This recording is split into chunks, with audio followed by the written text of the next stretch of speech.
Assalamualaikum warahmatullahi wabarakatuh. Kita lanjut lagi ya teman-teman tentang kisah Nabi Muhammad dengan judul Upaya Mencuri Jasad Rasulullah Shallallahu Alaihi Wasallam. Jenazah orang suci seperti Rasulullah Shallallahu Alaihi Wasallam dan para syuhada tidak akan hancur dimakan tanah. Orang-orang kafir pun tahu hal ini. Maka pernah pada tahun 557 Hijriah atau 197 Masehi mereka mengirimkan 2 orang langsung dari Eropa ke Madinah. 2 orang itu menyamar sebagai perantau yang soleh dan bermukim di dekat tempat Rasulullah Shallallahu Alaihi Wasallam dimakamkan. Siang dan malam keduanya menggali lubang di bawah tanah menuju ke arah makam Rasulullah Shallallahu Alaihi Wasallam untuk mencuri jasad beliau. Namun suatu malam Raja Nuruddin dari Irak bermimpi didatangi oleh Rasulullah Shallallahu Alaihi Wasallam. Dalam mimpi itu Rasulullah Shallallahu Alaihi Wasallam meminta kepada raja untuk menyelamatkan dirinya. Setelah selama 3 malam berturut-turut, Nuruddin memimpikan hal yang sama. Ia segera bergegas menuju Madinah. 20 hari perjalanan harus ditempuh raja dan menterinya.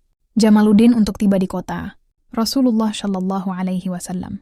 Di tempat itu, Nuruddin menemui semua orang dan terkejut melihat 2 laki-laki yang wajahnya telah dilihatnya dalam mimpinya.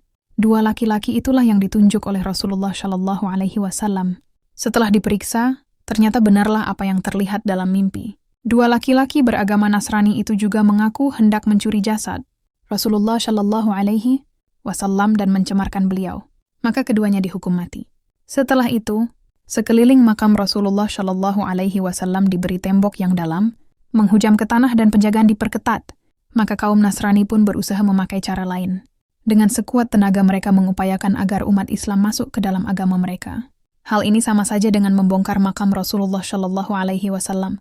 Rasulullah Shallallahu Alaihi Wasallam sudah memperingatkan kita dengan sabda beliau, hampir tiba masanya bahwa kamu akan diperebutkan oleh bangsa-bangsa sebagaimana orang-orang yang hadir dalam pesta jamuan makan menyantap hidangan yang disediakan bagi mereka.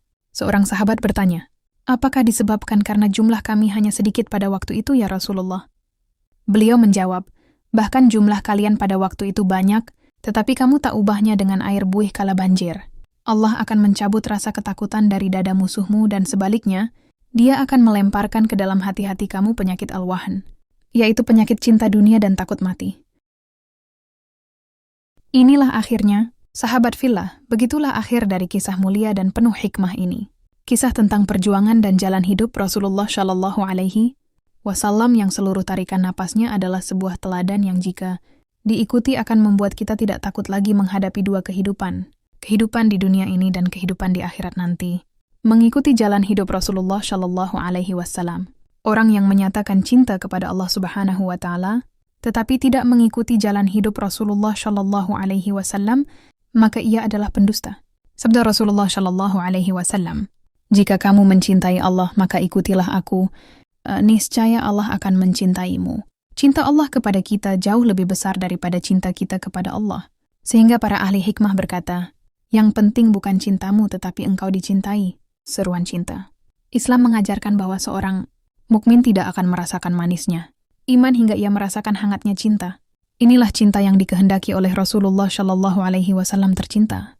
Sabda beliau, cintailah Allah, karena Ia yang mencurahkan nikmat-nikmatnya kepadamu, dan cintailah aku, karena mencintai Allah, dan cintailah keluargaku, karena mencintai aku. Hadits riwayat Tirmidzi dari Ibnu Abbas. Sampai di sini ya cerita kisah Nabi Muhammad. Kita lanjut lagi dengan kisah sahabat